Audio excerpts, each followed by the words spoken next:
En 1873, dans les marécages étouffants de la Louisiane, un homme dont le sang mêlé coulait sous une peau assez claire pour tromper le diable lui-même, orchestra la chute la plus spectaculaire du Ku Klux Klan que le Sud ait jamais connue.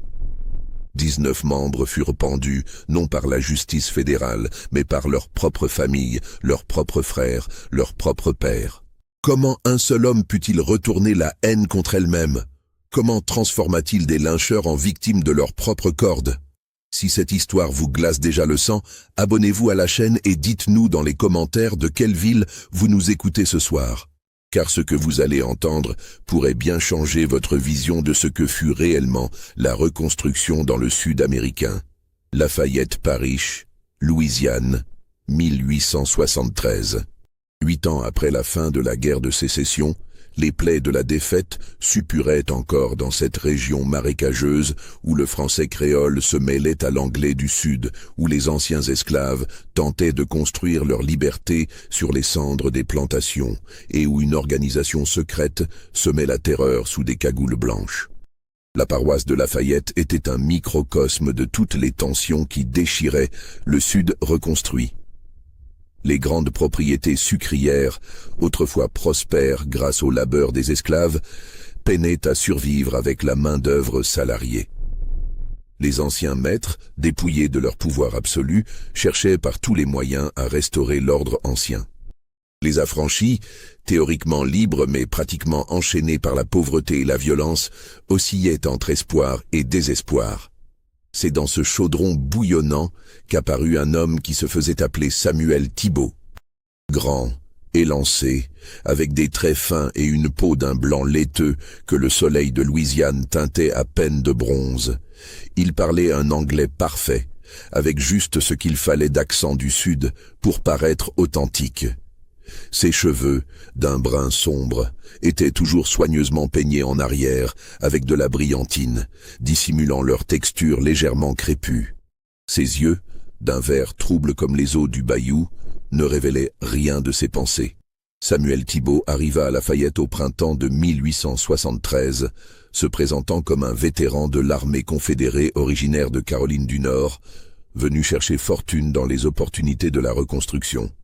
Il loua une chambre dans la pension de Madame Hébert, sur la rue principale, et commença à fréquenter les saloons où les anciens soldats noyaient leurs regrets dans le whisky de maïs.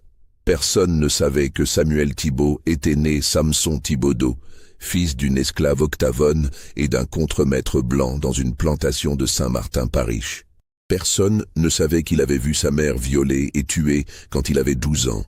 Qu'il avait fui vers le nord, qu'il avait combattu dans les rangs de l'Union sous une fausse identité. Personne ne savait qu'il était revenu avec une mission précise, détruire de l'intérieur l'organisation qui terrorisait les siens. Le Ku Klux Klan de Lafayette Parish comptait environ 60 membres actifs, dirigés par un conseil secret de 5 hommes que l'on appelait le Cercle intérieur. Ces hommes étaient des piliers de la communauté. Le juge Beaufort, ancien propriétaire de 300 esclaves. Le docteur Chastain, qui soignait les Blancs le jour et participait aux raids nocturnes. Le banquier Troscler, qui finançait les opérations. Le shérif adjoint Guidry, qui fermait les yeux sur les crimes, et leur chef, connu seulement sous le nom de Grand Dragon, dont l'identité était jalousement gardée même au sein de l'organisation. La nuit du 15 mai 1873 changea tout. Cette nuit-là, le clan avait prévu ce qu'ils appelaient une purification. L'incendie de l'école pour enfants noirs que les missionnaires du Nord venaient d'ouvrir, suivi du lynchage de son directeur, un ancien esclave nommé Moïse Washington, qui avait eu l'audace d'apprendre à lire et d'enseigner aux autres. Samuel Thibault avait passé 2 mois à gagner la confiance des habitués du saloon de Parnell, racontant des histoires inventées de batailles confédérées, exprimant avec juste ce qu'il fallait d'amertume son ressentiment envers les carpetbaggers du Nord et les nègres insolents. Sa performance était parfaite, calculée, chaque mot pesé pour ne pas en faire trop, mais suffisamment pour attirer l'attention. Ce soir-là, alors que le whisky coulait à flot et que les langues se déliaient, Emmett Robichaud, un ancien sergent devenu boucher, s'approcha de lui. Dans la fumée épaisse du tabac et le brouhaha des conversations, Robichaud murmura: « Un homme comme toi, Thibault, un vrai fils du Sud, ça t'intéresserait de faire plus que juste parler ?» Samuel savait ce que cela signifiait. Il avait attendu ce moment. Il regarda Robichaud droit dans les yeux et répondit: « Mon sang confédéré boute encore de voir ce qu'ils font à notre terre. Si des hommes d'honneur agissent, je suis des leurs. » 1 heure plus tard, dans une grange abandonnée à 3 miles de la ville, Samuel prêtait serment au clan, une main sur la Bible, l'autre sur son cœur, jurant de protéger la race blanche et la civilisation chrétienne. Autour de lui, 20 hommes en cagoule blanche formaient un cercle, leurs torches projetant des ombres dansantes sur les murs de bois vermoulu. L'odeur de kérosène et de sueur emplissait l'air confiné. Le grand dragon, une silhouette imposante dont la voix grave résonnait derrière sa cagoule, s'approcha de lui. « Frère Thibault, ce soir tu renais. Ce soir tu deviens un guerrier de la cause sacrée. Ce soir tu nous aideras à purifier cette terre. » Samuel hocha la tête, le visage impassible, alors qu'intérieurement il mémorisait chaque voix, chaque stature, chaque détail qui pourrait l'aider à identifier ces hommes. Quand on lui tendit une cagoule, il la mit avec une révérence feinte, sentant le tissu rêche contre sa peau, respirant l'odeur de lessive et de peur qui en émanait. Le raid cette nuit-là fut d'une violence calculée. L'école brûla en moins d'1 heure. Ses livres transformés en cendres qui s'envolaient dans la nuit comme des papillons noirs. Moïse Washington fut traîné de sa maison, ses cris étouffés par les hurlements de sa femme et de ses 3 enfants. Samuel, forcé de participer pour ne pas éveiller les soupçons, regarda l'homme se balancer à la branche d'un chêne centenaire, son corps tournoyant lentement dans la lueur orange des flammes. Mais Samuel avait remarqué quelque chose que les autres, ivres de violence et de whisky, avaient manqué. Quand le grand dragon avait levé le bras pour donner le signal de hisser la corde, sa manche avait glissé, révélant une cicatrice distinctive en forme de croissant sur son avant-bras. Une cicatrice que Samuel connaissait bien, car il l'avait vue des années auparavant sur le bras de l'homme qui avait tué sa mère. Cette nuit-là, dans sa chambre de pension, Samuel ne dormit pas. Il resta assis à son bureau, écrivant dans un carnet codé les noms, les descriptions, les relations familiales de chaque membre du clan qu'il avait pu identifier. Il dessina la cicatrice, nota la voix, la stature. Le grand dragon était Marcus Lafitte, le propriétaire de la plus grande plantation de coton de la paroisse, un homme respecté qui siégeait au conseil municipal et dont la famille remontait aux premiers colons français. Les semaines qui suivirent l'incendie de l'école furent marquées par une escalade de la violence. Enhardi par son succès, le clan multiplia les raids. Des familles si noires entières disparaissaient dans la nuit. Leurs maisons incendiées, leurs corps retrouvés flottant dans les marécages, dévorés par les alligators. Les autorités fédérales, débordées et souvent complices, ne pouvaient ou ne voulaient rien faire. Samuel Thibault gravit rapidement les échelons de l'organisation. Sa ferveur apparente, son intelligence tactique et sa capacité à planifier des raids efficaces impressionnaient le cercle intérieur. En juillet, il fut nommé lieutenant, responsable du recrutement et de la formation des nouveaux membres. Cette position lui donnait accès à des informations cruciales, les noms de tous les membres, leurs adresses, leurs faiblesses. C'est durant cette période qu'il commença son véritable travail. Utilisant ses nouvelles responsabilités comme couverture, Samuel entreprit de constituer des dossiers détaillés sur chaque membre du clan. Il découvrit que le juge Beaufort entretenait une maîtresse mulâtre à la Nouvelle-Orléans, que le docteur Chastain était dépendant au laudanum, que le banquier Trosclair avait détourné des fonds destinés aux veuves de guerre confédérées, que le shérif adjoint Guidry avait déserté pendant la bataille de Vicksburg. Mais surtout, il découvrit les secrets de leur famille. Les épouses qui haïssaient en silence la violence de leur mari, les fils qui avaient honte des actions de leur père, les frères qui désapprouvaient mais n'osaient parler. Samuel comprit que le clan n'était pas une forteresse impénétrable, Mais une maison construite sur des fondations de sable, rongée de l'intérieur par la culpabilité, la peur et les secrets inavouables. L'été de 1873 fut particulièrement étouffant. La chaleur et l'humidité rendaient l'air presque irrespirable, et les marécages exhalaient des miasmes putrides qui semblaient empoisonner l'atmosphère même de la paroisse. C'est dans cette ambiance oppressante que Samuel commença à semer les graines de la destruction. Il commença subtilement, glissant des informations aux bonnes personnes au bon moment. À Madame Beaufort, il mentionna innocemment avoir vu son mari à la Nouvelle-Orléans lors d'un voyage, dans un quartier qu'un homme respectable n'aurait pas dû fréquenter. À Thomas Chastain, le fils idéaliste du docteur qui étudiait la médecine à Bâton Rouge, il envoya anonymement des preuves des activités nocturnes de son père. À la fille du banquier Trosclair, fiancée au fils d'un sénateur, il fit parvenir des documents compromettants sur les malversations financières de son père. Mais c'est avec Marcus Laffitte qu'il joua son jeu le plus dangereux. Le grand dragon était paranoïaque, voyant des espions et des traîtres partout. Samuel alimenta cette paranoïa, suggérant que certains membres du cercle intérieur pourraient être des informateurs fédéraux, que des lettres compromettantes avaient été interceptées, que des membres parlaient trop quand ils buvaient. En août, la tension au sein du clan était palpable. Les membres se méfiaient les uns des autres, des accusations voilées circulaient, des alliances se formaient et se défaisaient. Samuel, toujours au-dessus de tout soupçon grâce à son apparence et à son dévouement apparent, était devenu le confident de plusieurs factions, chacune le croyant de son côté. La nuit du 27 août 1873, tout bascula. Lors d'une réunion secrète du cercle intérieur à laquelle Samuel avait été invité en tant qu'observateur, une révélation explosive fut faite. Le juge Beaufort, ivre et paranoïaque, accusa le docteur Chastain d'être un espion fédéral. Il brandissait une lettre, prétendument écrite par Chastain à un agent du bureau des affranchis, détaillant les activités du clan.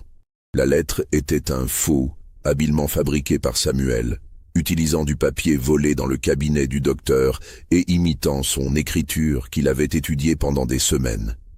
Mais dans l'atmosphère survoltée de méfiance qui régnait, personne ne questionna son authenticité. Le docteur Chastain nia farouchement, mais ses protestations ne firent qu'alimenter les soupçons. Le banquier Trosclair, cherchant à détourner l'attention de ses propres problèmes, appuya les accusations. Le shérif adjoint Guidry, toujours prêt à suivre le vent dominant, fit de même. Marcus Laffitte, le grand dragon, trancha. Un traître parmi nous est pire qu'un millier d'ennemis à nos portes. Docteur Chastain, vous serez jugé selon nos lois. Le procès qui suivit fut une parodie de justice. Dans la grange qui servait de lieu de réunion, éclairée par des torches qui projetaient des ombres menaçantes, Chastain fut confronté à des preuves de plus en plus accablantes, toutes fabriquées ou manipulées par Samuel. Des témoins, influencés par les rumeurs savamment distillées, jurèrent avoir vu le docteur en conversation avec des agents fédéraux. Chastain, acculé, commit alors l'erreur fatale. Dans un moment de désespoir, il révéla qu'il détenait des informations compromettantes sur tous les membres du cercle intérieur qu'il avait gardés comme assurance. Il menaça de tout révéler si on le touchait. Cette menace scella son sort, mais elle déclencha aussi une réaction en chaîne que même Samuel n'avait pas anticipée. Car Chastain disait la vérité. En tant que médecin de la communauté, il avait soigné les blessures secrètes, les maladies honteuses, les conséquences des violences domestiques.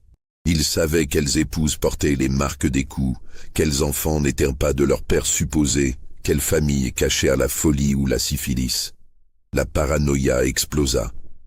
Si Chastain avait des dossiers sur eux, qui d'autre en avait? Qui d'autre collectait des informations? À qui pouvait-on faire confiance? Samuel, observant le chaos qu'il avait orchestré, suggéra innocemment.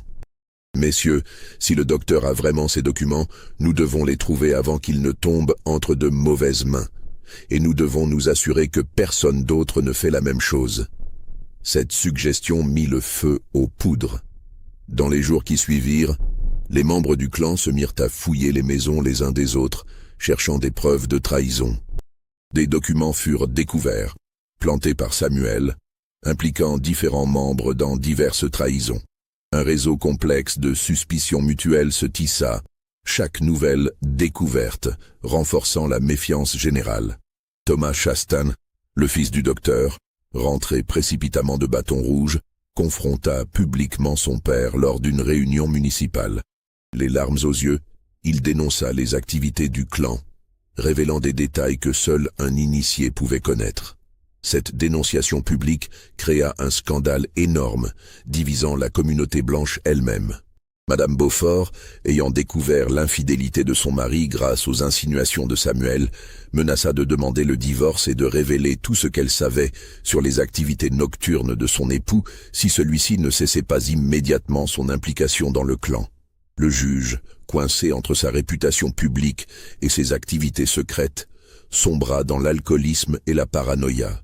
Le banquier Troscler vit ses malversations exposées quand des documents anonymes furent envoyés aux autorités fédérales. Menacé d'arrestation, il tenta de négocier sa liberté en échange d'informations sur le clan, devenant ainsi le traître qu'il avait accusé les autres d'être. Le shérif adjoint Guidry, voyant le vent tourner, tenta de fuir la paroisse mais fut retrouvé mort dans les marécages, officiellement victime d'une attaque d'alligator, officieusement exécuté par ses anciens frères qui le soupçonnaient de trahison. Septembre 1873 fut le mois où Lafayette Parish sembla perdre la raison. Les membres du clan, autrefois unis dans leur haine commune, se retournaient les uns contre les autres. Des lettres anonymes circulaient, révélant des secrets intimes, des crimes cachés, des trahisons personnelles. Personne ne savait d'où venaient ces lettres, mais toutes contenaient suffisamment de vérité pour être crédibles. Samuel Thibault, toujours irréprochable en apparence, était devenu l'un des derniers hommes de confiance de Marcus Laffitte. Le grand dragon, cerné par la trahison et la paranoïa, voyait en ce jeune homme dévoué et apparemment simple l'un des rares membres fidèles de son organisation en décomposition. C'est alors que Samuel joua son coup de maître.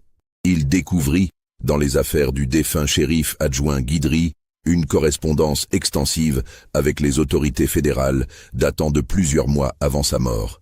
Ces lettres, méticuleusement falsifiées par Samuel, révélaient que Guidry avait fourni aux fédéraux les noms de tous les membres du clan, leurs adresses, leurs activités, et surtout, l'identité du grand dragon.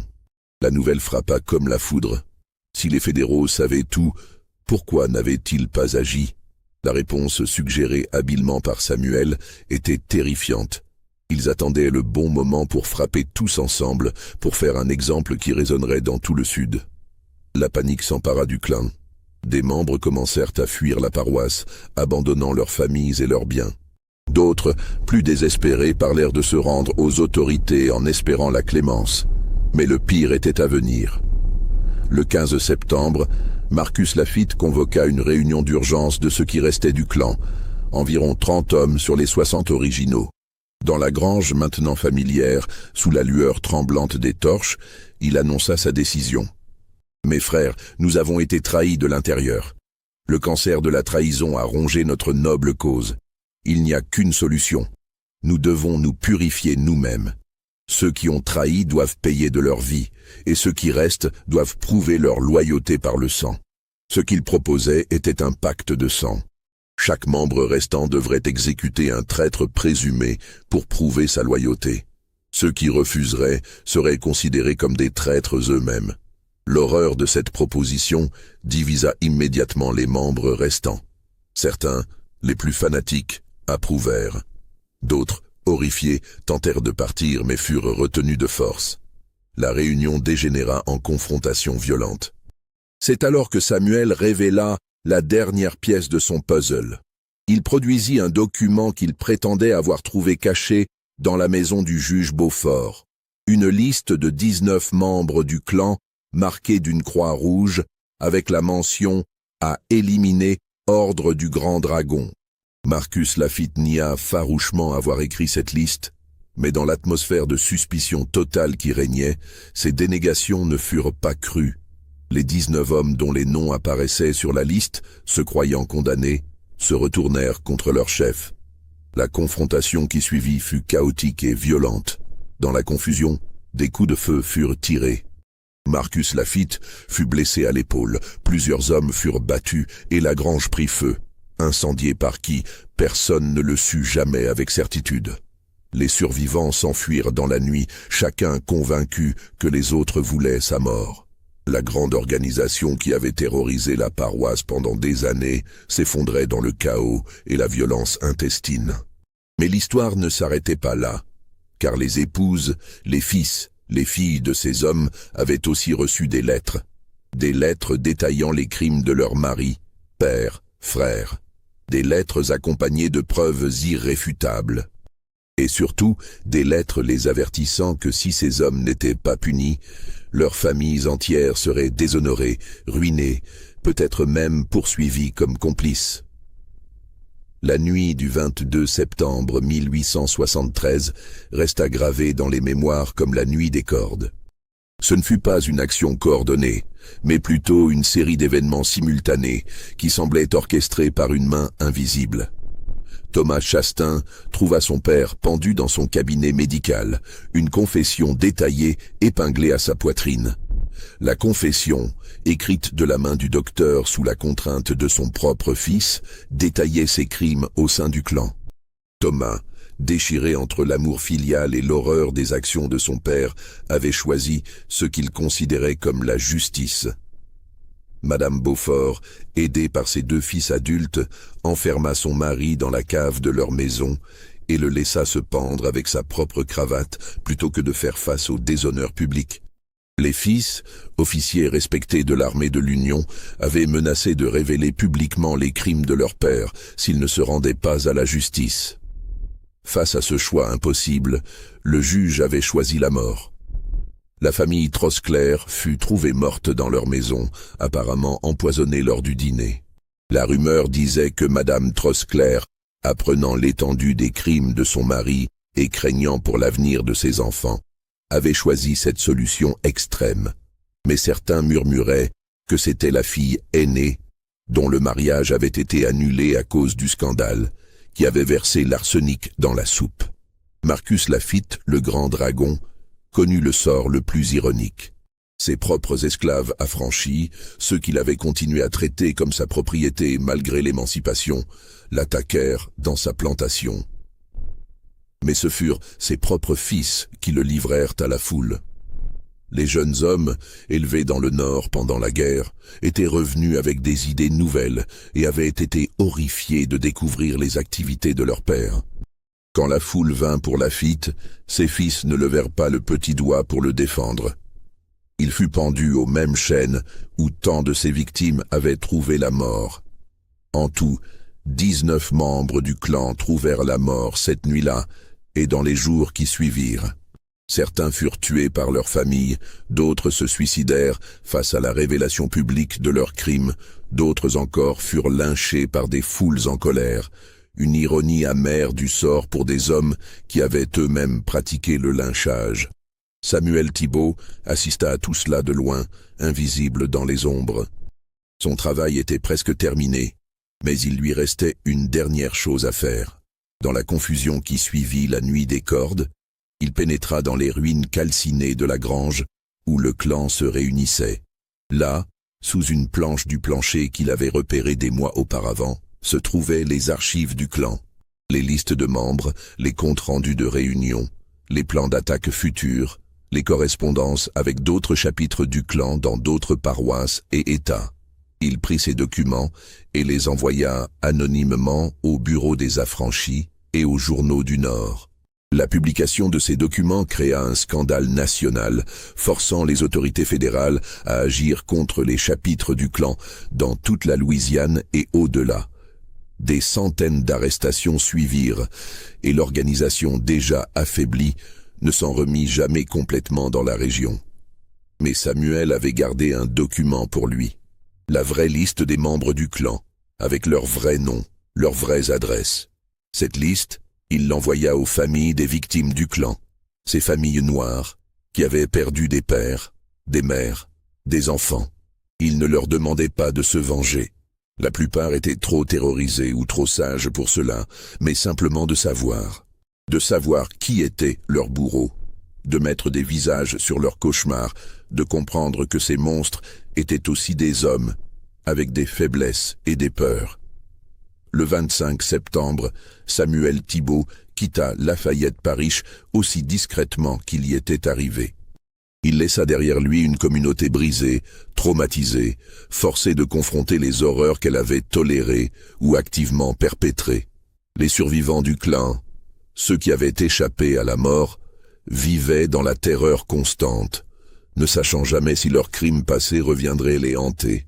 Les années qui suivirent la nuit des cordes virent Lafayette-Parish se transformer profondément. Sans la terreur du clan pour les maintenir dans la soumission, les citoyens noirs commencèrent lentement à exercer leurs droits. Des écoles furent reconstruites, des entreprises furent créées, des représentants noirs furent élus aux fonctions locales. Ce n'était pas le paradis, le racisme et la discrimination persistaient, mais la terreur organisée avait été brisée. Les familles des 19 hommes morts portèrent le poids de cette histoire pendant des générations. Certaines quittèrent la Louisiane, cherchant à échapper à la honte. D'autres restèrent, tentant de racheter le nom familial par des actes de charité et de justice. Les enfants grandirent avec le secret de ce que leurs pères avaient fait et de comment ils étaient morts. Un héritage empoisonné qui influença leur vie de manière subtile et profonde. Thomas Chastain devint un médecin dévoué aux pauvres, soignant gratuitement les familles noires et blanches démunies, comme pour expier les péchés de son père. Il ne se maria jamais, hanté par le souvenir de la nuit où il avait aidé son père à mourir. La fille aînée des Trosclair entra dans un couvent, consacrant sa vie à Dieu et au silence. Ses frères et sœurs plus jeunes furent dispersés dans des familles d'accueil, leurs noms changés, leur histoire effacée, Les fils de Marcus Laffitte vendirent la plantation et utilisèrent l'argent pour créer une fondation d'éducation pour les enfants affranchis. Ils ne parlèrent jamais publiquement de leur père, mais leurs actions parlaient plus fort que les mots. Quant à Samuel Thibault ou Samson Thibodeau, il disparut dans les brumes de l'histoire. Certains disent qu'il partit vers l'ouest, prenant un nouveau nom et une nouvelle vie. D'autres affirment qu'il retourna dans le nord, où il continua à œuvrer dans l'ombre pour la justice. D'autres encore prétendent qu'il resta dans le sud, changeant d'identité et de lieu, continuant son œuvre de destruction des organisations suprémacistes de l'intérieur. Un vieux journal intime, découvert des décennies plus tard dans un grenier de la Nouvelle-Orléans, contenait une entrée intrigante datée d'octobre 1873. J'ai croisé aujourd'hui un homme dans Royal Street, grand, élancé, des yeux verts comme le bayou. Il m'a regardé, a souri et a disparu dans la foule. J'aurais juré que c'était Samuel Thibault, mais l'homme que j'ai vu avait la peau sombre et les cheveux crépus. Était-ce mon imagination? Ou ai-je vu l'homme derrière le masque? Les archives officielles de l'époque sont étrangement silencieuses sur ces événements. Les rapports du Bureau des Affranchis mentionnent une dissolution spontanée du chapitre du clan de Lafayette-Parish, sans plus de détails. Les journaux locaux parlent de tragédies familiales et de morts accidentelles, mais évitent soigneusement de faire le lien entre elles. Les registres paroissiaux montrent un pic inhabituel de décès en septembre 1873, mais les causes sont vagues. Mort subite, accident, cause inconnue. Ce silence officiel a alimenté les rumeurs et les légendes pendant des générations. Certains prétendent que le gouvernement fédéral était impliqué, qu'un agent secret avait orchestré toute l'affaire. D'autres croient que c'était l'œuvre du diable lui-même venu réclamer les âmes de ceux qui avaient vendu les leurs à la haine. D'autres encore murmurent que c'était la vengeance des esprits des victimes du clan, revenus hanter leurs bourreaux. Mais ceux qui étaient là, ceux qui ont survécu, savaient la vérité. Ils savaient qu'un homme seul, armé seulement de son intelligence et de sa détermination, avait détruit de l'intérieur l'une des organisations les plus redoutées du Sud. Ils savaient que cet homme avait utilisé leur propre peur, leurs propres secrets, leur propre famille contre eux. Et cette connaissance était plus terrifiante que n'importe quelle légende surnaturelle. Car si un homme pouvait faire cela, combien d'autres étaient là, dehors, cachés sous de faux visages, attendant leur moment? Combien d'autres Samson Thibodeau marchaient parmi eux, souriant, serrant des mains, gagnant leur confiance, tout en planifiant leur destruction? Cette peur, cette paranoïa, fut peut-être l'héritage le plus durable de Samuel Thibault.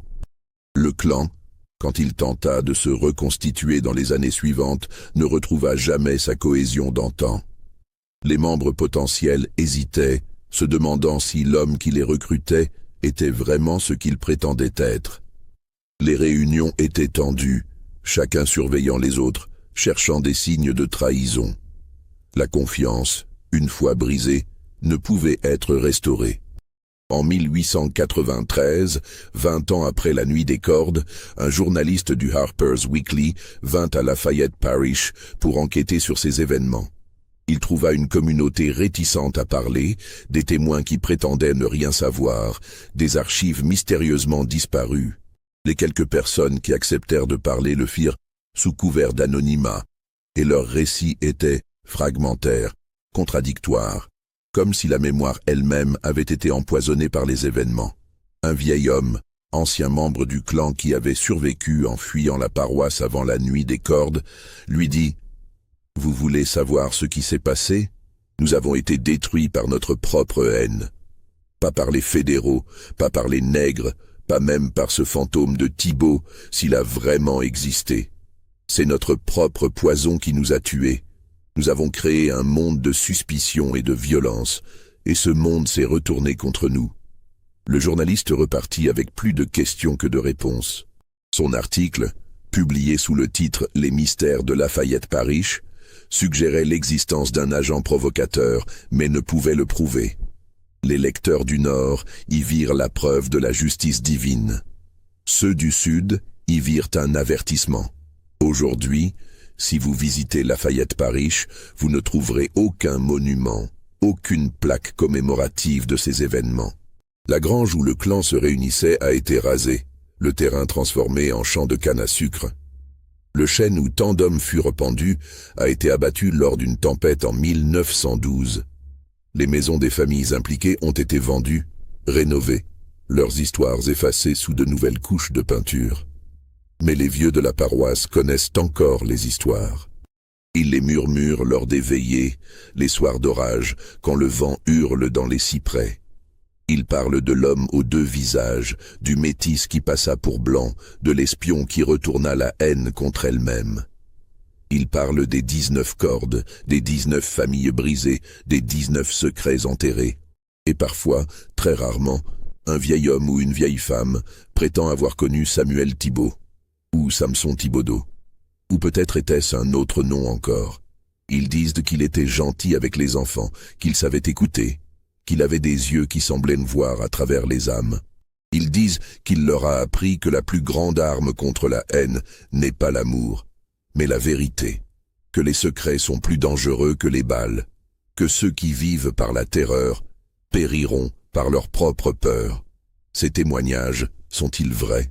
Ou sont-ils les constructions de mémoire vieillissantes, cherchant à donner un sens à des événements incompréhensibles? Nous ne le saurons jamais avec certitude. Les documents qui pourraient confirmer ou infirmer cette histoire ont disparu dans des incendies, des inondations, ou simplement le passage du temps. Les témoins directs sont morts depuis longtemps, emportant leurs secrets dans leur tombe. Ce qui reste, c'est l'impact. Le Ku Klux Klan, qui avait régné par la terreur sur de larges portions du Sud, apprit que cette terreur pouvait se retourner contre lui. Les familles qui avaient fermé les yeux sur les crimes de leurs membres apprirent que le silence avait un prix. La communauté dans son ensemble apprit que la justice, quand elle est niée par les voies officielles, trouve parfois des chemins plus tortueux et plus terribles. L'histoire de Samuel Thibault, vraie, embellie ou complètement inventée, devint une légende, un avertissement, une inspiration. Dans d'autres paroisses, d'autres États, des hommes et des femmes opprimés entendirent l'histoire et y trouvèrent de l'espoir. Si un homme seul avait pu faire cela, que pourrait-il accomplir ensemble? Les organisations suprémacistes, elles, y virent une menace existentielle. La paranoïa devint endémique. Les procédures de vérification des nouveaux membres devinrent plus strictes, mais cela ne fit que créer plus de suspicions. Comment vérifier la pureté de quelqu'un quand l'ennemi pouvait avoir n'importe quel visage, n'importe quelle apparence? Cette paranoïa contribua à sa manière au déclin du premier Ku Klux Klan. Oh, l'organisation survécut et connut même des résurgences, mais elle ne retrouva jamais la confiance absolue. L'unité de purpose qui avait caractérisé ses premières années. Le ver du doute était dans le fruit, et il continua à le ronger de l'intérieur. Alors, cette histoire est-elle vraie? A-t-il vraiment existé, cet homme au double visage qui orchestra la chute de 19 hommes par les mains de leur propre famille? Les archives officielles ne le confirment ni ne l'infirment. Les historiens débattent encore, certains y voyant un amalgame de plusieurs événements réels, d'autres une pure fabrication, une légende urbaine du sud de la reconstruction. Mais peut-être que la vérité factuelle importe moins que la vérité émotionnelle. Cette histoire, vraie ou non, capture quelque chose de réel sur cette période sombre de l'histoire américaine. La fragilité de la haine organisée, la puissance des secrets, le poids de la culpabilité familiale et la possibilité, même infime, que la justice trouve son chemin même dans les endroits les plus sombres. Les descendants des 19 hommes portent encore aujourd'hui le poids de cette histoire. Certains ont changé leur nom, déménagé loin de la Louisiane, tentant d'échapper à l'ombre du passé. D'autres sont restés et ont travaillé à racheter l'honneur familial par des actes de justice et de réconciliation. Tous vivent avec la connaissance que leurs ancêtres furent à la fois bourreaux et victimes, que la violence qu'ils avaient semée leur était revenue comme un boomerang empoisonné. Et quelque part, peut-être, un vieil homme très âgé sourit en entendant cette histoire racontée encore et encore. Un homme dont la peau a pris la couleur que le temps donne à tous, dont les yeux verts se sont ternis mais brillent encore d'intelligence, dont les mains tremblantes tiennent encore la plume qui fut son arme la plus redoutable. Peut-être écrit-il ses mémoires, ou peut-être préfère-t-il que son histoire reste dans les brumes de la légende, plus puissante dans l'incertitude que dans la certitude. Car c'est là la dernière leçon de Samuel Thibault, si tant est qu'il ait existé. Parfois, la vérité la plus puissante est celle qu'on ne peut ni prouver, ni réfuter, celle qui vit dans les cauchemars des oppresseurs et les espoirs des opprimés, celle qui murmure dans l'obscurité que la justice, aussi tordue soit son chemin, finit toujours par arriver. Si cette histoire vous a glacé le sang, si elle vous a fait réfléchir sur les secrets que cachent les familles et les communautés, si elle vous a fait vous demander ce qui est vrai et ce qui est légende, alors partagez-la. Commentez ce que vous pensez qu'il est advenu de Samuel Thibault.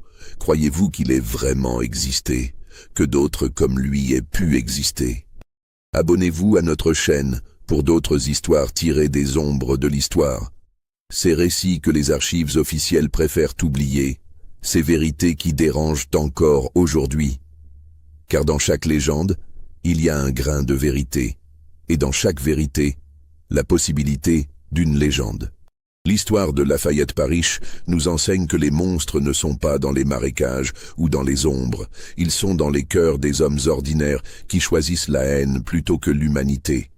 Et parfois, juste parfois, ces monstres rencontrent plus monstres qu'eux, ou plus exactement plus malins qu'eux. Était-ce justice ou vengeance? Héroïsme ou manipulation? L'histoire ne nous donne pas de réponse simple. Elle nous laisse avec des questions qui résonnent encore aujourd'hui, 150 ans plus tard, dans une Amérique qui lutte toujours avec les fantômes de son passé racial. Lafayette Parish aujourd'hui est une communauté paisible, prospère, diverse. Les touristes viennent pour la nourriture cajun, la musique zydeco, les tours des marécages. Ils ne savent pas qu'ils marchent sur une terre qui a bu le sang de la haine retournée contre elle-même. Ils ne savent pas que dans les vieilles maisons, derrière les sourires accueillants, vivent les descendants d'une histoire trop terrible pour être racontée en plein jour. Mais vous, maintenant, vous savez. Ou du moins, vous connaissez l'histoire. À vous de décider si vous y croyez. À vous de décider si Samuel Thibault était réel ou mythique. À vous de décider si la justice peut vraiment prendre le visage de la tromperie pour défaire la tromperie elle-même. Et la prochaine fois que vous croiserez quelqu'un dans la rue, quelqu'un dont l'apparence ne correspond peut-être pas exactement à ce qu'il prétend être, souvenez-vous de cette histoire. Souvenez-vous que nous portons tous des masques, certains plus littéraux que d'autres. Souvenez-vous que le plus grand danger ne vient pas toujours de l'ennemi déclaré, mais parfois de celui qui sourit, qui serre les mains, qui gagne la confiance. Souvenez-vous de Samuel Thibault, l'homme qui n'existait peut-être pas, mais dont l'histoire continue de hanter ceux qui croient que la haine organisée est invincible.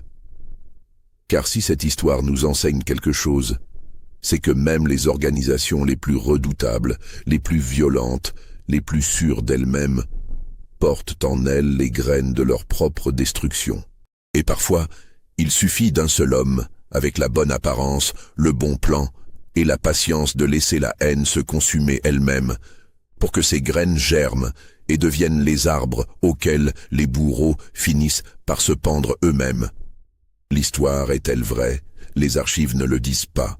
Les témoins sont morts. Les preuves ont disparu. Mais dans les nuits sans lune de Lafayette Parish, quand le vent murmure dans les cyprès et que les ombres dansent sur les eaux noires du bayou, certains jurent encore entendre l'écho de 19 cordes qui se tendent et le rire silencieux d'un homme qui sut utiliser le visage de l'ennemi pour devenir son pire cauchemar. Croyez-vous que tout vous a été révélé?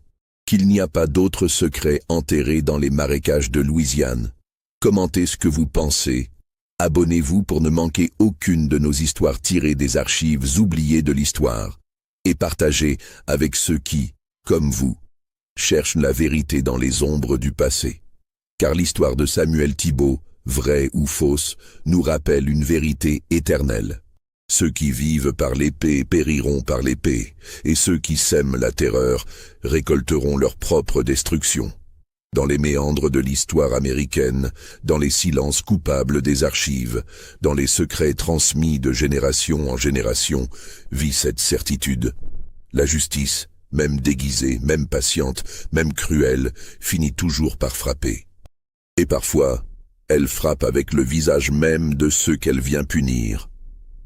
30 ans après la nuit des cordes, en 1903, un événement étrange se produisit qui raviva les vieilles terreurs de Lafayette Parish. Un homme se présentant sous le nom de Jean-Baptiste Arsenault arriva dans la paroisse, prétendant être un historien de Tulane University, venu documenter les événements de la reconstruction. Il était méticuleux dans ses recherches, passant des heures dans les archives paroissiales, interrogeant les anciens, collectant les témoignages. Mais certains remarquèrent des détails troublants. L'homme avait les mêmes yeux verts que Samuel Thibault, la même stature élancée, la même façon de pencher la tête quand il écoutait.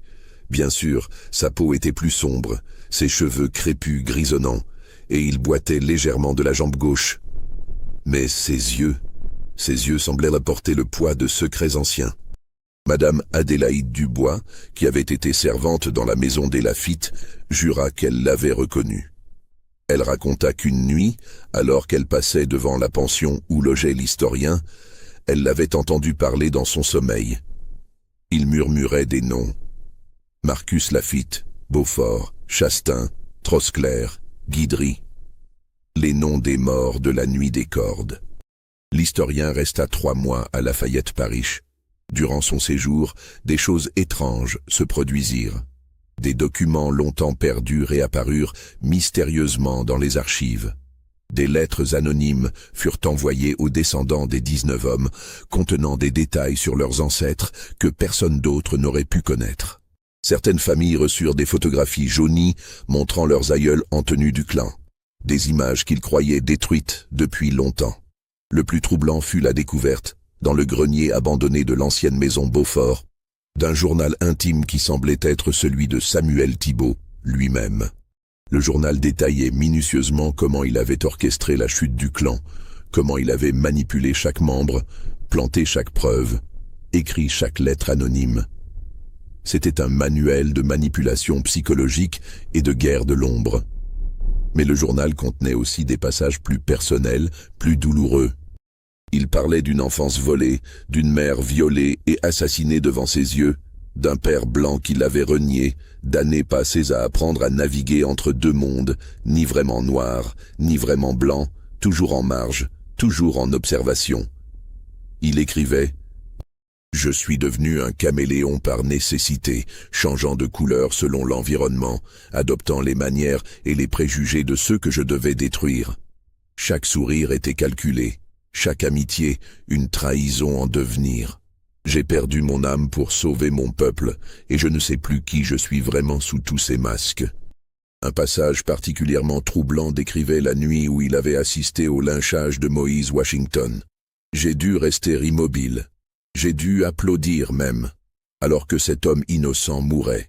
J'ai vu ses yeux me fixer dans ses derniers moments, et j'ai su qu'il savait. Il savait que j'étais des leurs, de son peuple, et que je ne faisais rien pour le sauver. Cette nuit-là, une partie de moi est morte avec lui, mais c'était le prix à payer pour la vengeance qui viendrait. » Le journal révélait aussi que Samuel n'avait pas agi entièrement seul. Il avait eu des alliés secrets. Un réseau de domestiques noirs dans les maisons des membres du clan qui lui rapportèrent les conversations. Une femme blanche sympathisante qui l'avait aidé à falsifier les documents.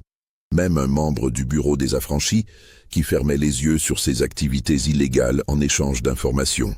L'un des passages les plus étonnants concernait Marcus Laffitte. J'ai découvert aujourd'hui que Laffitte est mon demi-frère. Le même homme qui a violé et tué ma mère est aussi mon père biologique. Le sang de mon ennemi coule dans mes veines. C'est cette ironie cruelle qui me donne la force de continuer. Je détruis ma propre famille, et ils ne le sauront jamais. Le journal se terminait abruptement, le 24 septembre 1873, la veille du départ de Samuel de Lafayette-Parish. La dernière entrée disait simplement « C'est fait. 19 hommes sont morts de leur propre péché. Ma mère peut reposer en paix, mais moi, je ne trouverai jamais la paix. Je porte leur visage, leurs derniers mots, leur terreur. Je suis devenu le monstre que j'ai combattu. Il est temps de disparaître à nouveau. » L'authenticité du journal fut immédiatement mise en doute. L'encre semblait trop fraîche pour un document de 30 ans, le papier pas assez jauni. Certains experts déclarèrent que c'était un faux évident. D'autres jurèrent que c'était authentique. L'historien Arsenault, interrogé, haussa les épaules et dit « Parfois la vérité a besoin d'un peu d'aide pour être crue. » Puis, une nuit de novembre 1903, l'historien disparut. Sa chambre à la pension fut trouvée vide, ses affaires parties, aucune trace de son départ. La seule chose qu'il laissa fut une note sur le bureau du maire. L'histoire se répète pour ceux qui n'apprennent pas. Les fils portent les péchés des pères. La vigilance est le prix de la rédemption. Cette disparition créa une nouvelle vague de paranoïa dans Lafayette-Parish. Les descendants des membres du clan déjà marqués par l'histoire de leur famille devinrent encore plus méfiants. Certains quittèrent la ville, craignant que le cycle de vengeance ne soit pas terminé. D'autres redoublèrent d'efforts pour prouver qu'ils n'étaient pas leur père, multipliant les actes de charité et de réconciliation. Les décennies qui suivirent virent l'histoire de Samuel Thibault prendre une dimension mythique. Des chercheurs universitaires tentèrent de vérifier les faits, mais se heurtèrent toujours au même mur. Des archives manquantes, des témoins contradictoires, des documents douteux.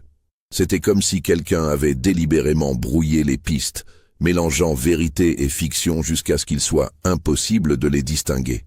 En 1927, un journaliste de Chicago publia une enquête extensive sur l'affaire. Il avait retrouvé des documents militaires mentionnant un Samson Thibaudot ayant servi dans un régiment noir de l'Union. Mais les descriptions physiques ne correspondaient pas. Cet homme était décrit comme nègre pur, pas métis. Il avait aussi trouvé des actes de décès pour plusieurs Samuel Thibault dans différents États, mais aucun ne semblait être le bon. Le journaliste conclut que l'histoire était probablement un amalgame de plusieurs événements réels, embellis et mythifiés avec le temps. Mais il ajouta une note troublante. Lors de ses recherches, il avait reçu plusieurs lettres anonymes contenant des informations qu'il n'avait trouvées nulle part ailleurs, des détails si précis qu'ils ne pouvaient venir que de quelqu'un qui avait vécu les événements. Les lettres étaient signées simplement « Un témoin ». En 1954, alors que le mouvement des droits civiques prenait de l'ampleur, l'histoire de Samuel Thibault connut un regain d'intérêt. Des activistes noirs y virent un précurseur de leur lutte, un homme qui avait utilisé l'intelligence et la ruse plutôt que la force brute pour combattre l'oppression. Mais d'autres critiquaient ses méthodes, arguant que la manipulation et la vengeance ne pouvaient mener qu'à plus de violence et de haine. Martin Luther King Jr., lors d'un discours à la Nouvelle-Orléans en 1960, fit une référence voilée à l'histoire. Nous avons entendu parler de ceux qui, dans le passé, ont combattu le feu par le feu, la haine par la haine. Mais nous savons maintenant que seul l'amour peut vraiment vaincre la haine. La vengeance, même justifiée, ne fait que perpétuer le cycle de la violence. Ironiquement, cette condamnation morale ne fit que renforcer le mythe. Samuel Thibault devint une figure complexe, controversée, un anti-héros de l'histoire afro-américaine. Des romans furent écrits sur lui, des pièces de théâtre montées, chacune offrant sa propre interprétation de l'homme et de ses motivations. En 1973, pour le centenaire de la Nuit des Cordes, Lafayette Parish organisa une commémoration officielle. C'était un événement tendu, chargé d'émotions. Les descendants des victimes du clan et les descendants des membres du clan se trouvaient dans la même salle, partageant le même espace, le même air lourd d'histoire. Le maire, un homme noir élu quelques années auparavant, prononça un discours de réconciliation. Nous ne pouvons changer le passé, mais nous pouvons apprendre de lui. L'histoire de notre paroisse est tachée de sang, de haine, de vengeance. Mais c'est aussi une histoire de justice, même imparfaite, de courage, même ambiguë. Nous honorons aujourd'hui toutes les victimes de cette période sombre, qu'elles soient mortes aux mains du clan ou aux mains de leur propre famille. Durant la cérémonie, une vieille femme se leva dans l'audience. C'était Marie Thibaudot, âgée de 95 ans. Elle prétendait être la nièce de Samson Thibaudot. Avec une voix tremblante mais claire, elle raconta « Mon oncle Samson a disparu quand j'étais petite. Ma mère m'a dit qu'il était parti faire justice pour notre famille. Des années plus tard, j'ai reçu une lettre. Il n'y avait pas de nom, pas d'adresse de retour, juste ces mots. La justice est servie, mais le prix était mon âme. Vie libre, petite Marie, vie libre pour nous deux. » Son témoignage électrifia l'assemblée. Était-ce la preuve que l'histoire était vraie, ou juste une vieille femme cherchant à se connecter à une légende? Les historiens débattirent, les journalistes spéculèrent, mais Marie Thibaudot ne dit plus jamais un mot sur le sujet. Elle mourut 2 ans plus tard, emportant ses secrets dans la tombe. En 2003, lors de la rénovation de l'ancien palais de justice de Lafayette Parish, les ouvriers firent une découverte stupéfiante. Derrière un faux mur dans les sous-sols, ils trouvèrent une cache de documents. C'étaient les véritables archives du Ku Klux Klan local, que tout le monde croyait détruites dans l'incendie de la grange en 1873. Les documents étaient remarquablement bien conservés, enveloppés dans de la toile cirée et scellés dans des boîtes métalliques. Ils contenaient les procès-verbaux détaillés de chaque réunion, les listes complètes des membres avec leurs vrais noms et adresses, les plans d'attaque, la correspondance avec d'autres chapitres, même les reçus pour l'achat de cordes et de cagoules. Mais le plus extraordinaire était une série de notes en marge, écrites d'une main différente. Ces notes analysaient les faiblesses de chaque membre, leurs secrets, leurs vulnérabilités. À côté du nom du docteur Chastain était écrit « Dépendance au laudanum, source, pharmacie Leblanc ». À côté du juge Beaufort, maîtresse mulâtre, 247 rue Dauphine, Notary, visite chaque jeudi. L'écriture fut analysée et comparée à des échantillons d'écriture de l'époque. Les résultats furent troublants. Elle ne correspondait à aucun membre connu du clan. Mais elle avait des similitudes frappantes avec l'écriture du journal supposé de Samuel Thibault, trouvé en 1903. Plus troublante encore, les documents incluaient une liste intitulée « Cible de la purification finale », datée du 15 septembre 1873. Sur cette liste figuraient exactement 19 noms, les 19 hommes qui moururent lors de la nuit des cordes et dans les jours suivants. Mais cette liste n'était pas de la main du grand dragon. L'analyse graphologique suggéra qu'elle avait été ajoutée après coup, imitant son écriture, mais avec de subtiles différences que seul un expert pouvait détecter. La découverte relança le débat sur la véracité de l'histoire de Samuel Thibault. Les documents prouvaient que le clan de Lafayette-Parish avait bien existé, qu'il avait bien commis les atrocités qu'on lui attribuait, et que 19 de ses membres étaient bien morts en septembre 1873. Mais ils ne prouvaient ni ne réfutaient l'existence de l'espion métis. Un détail cependant attira l'attention des chercheurs. Dans la liste des membres, un nom avait été ajouté puis raturé, S. Thibault. L'encre était différente, plus fraîche que le reste. Comme si quelqu'un avait voulu s'ajouter à la liste, puis s'était ravisé. Ou comme si quelqu'un avait voulu laisser une trace, un indice, un clin d'œil à travers les décennies. En 2010, un homme contacta un documentariste travaillant sur l'histoire de la reconstruction en Louisiane. L'homme, qui demanda à rester anonyme, prétendait détenir le dernier témoignage sur l'affaire Samuel Thibault. Il dit être l'arrière-petit-fils d'une femme qui avait connu Samuel personnellement.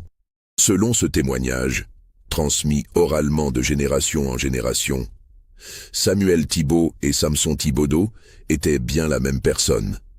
Mais l'histoire était encore plus complexe que ce que la légende racontait. Samuel n'était pas seulement métis, il était octavon, ayant seulement un 8e de sang noir, ce qui lui permettait de passer pour blanc sans difficulté. Il avait été élevé par sa grand-mère maternelle après la mort de sa mère, et elle lui avait enseigné l'art du camouflage social, comment naviguer entre les mondes, comment utiliser son apparence ambiguë à son avantage. Elle lui avait aussi enseigné la patience, la planification, l'importance de la connaissance comme arme. Le témoin raconta que Samuel avait survécu bien après 1873. Il avait vécu sous différentes identités, continuant son œuvre de justice dans l'ombre. Il avait aidé d'autres familles noires à fuir le Sud, avait fourni des informations aux autorités fédérales sur les activités du clan dans d'autres régions, avait même, selon la légende familiale, infiltré d'autres organisations suprémacistes. Il serait mort en 1917, à l'âge de 68 ans, dans une petite ville du Canada, où il s'était finalement retiré. Sur son lit de mort, il aurait confessé ses actions à un prêtre catholique, cherchant l'absolution pour les vies qu'il avait prises, directement ou indirectement. Le prêtre, bouleversé par cette confession, aurait dit « Mon fils, seul Dieu peut juger si vos actions étaient justes ou non. Mais je peux vous dire ceci, vous avez vécu en enfer sur terre, créant votre propre purgatoire. Peut-être que c'était là votre punition et votre rédemption. » Le documentariste tenta de vérifier cette histoire, mais se heurta aux mêmes obstacles que tous ceux qui avaient enquêté avant lui. Pas de certificat de décès au nom de Samuel Thibault ou Samson Thibodeau au Canada en 1917. Pas de registres paroissiaux mentionnant une telle confession. L'homme qui avait fourni le témoignage disparut après leur rencontre, laissant une fausse adresse et un faux nom. Était-ce encore une fabrication ? Une tentative de maintenir le mythe vivant? Ou était-ce la vérité, protégée par des descendants qui comprenaient que certaines histoires sont plus puissantes dans l'ombre que dans la lumière? Lafayette-Parish aujourd'hui a fait la paix avec son passé, ou du moins essaie. Un musée a été ouvert, documentant l'histoire de la reconstruction, incluant une section sur les événements de septembre 1873. Les visiteurs peuvent voir des copies des documents trouvés, lire les différentes théories sur Samuel Thibault, juger par eux-mêmes de la véracité de l'histoire. Mais le soir, quand le musée ferme et que les derniers visiteurs partent, Les gardiens jurent parfois entendre des pas dans les salles vides, voir des ombres qui ne devraient pas être là. Un gardien, un vieil homme dont l'arrière-grand-père avait été membre du clan, raconte « Je ne crois pas aux fantômes. Mais je crois que certaines histoires sont tellement puissantes qu'elles laissent une empreinte sur les lieux où elles se sont déroulées. Cette histoire-là, vraie ou fausse, a changé notre paroisse pour toujours.